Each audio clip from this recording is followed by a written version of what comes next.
আসসালামু আলাইকুম রহমতুল্লাহ। আশা করি সবাই ভালো আছেন। তো এটা হচ্ছে একটা মধু কাটার দৃশ্য, অর্থাৎ মৌচাক যে থাকে সেখান থেকে মধু কাটার দৃশ্য। উনি হচ্ছে আমাদের কবির ভাই।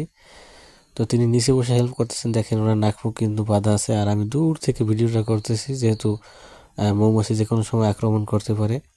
তো এটা খুব রিস্কের একটা ব্যাপার যারা এই কাজটা করে।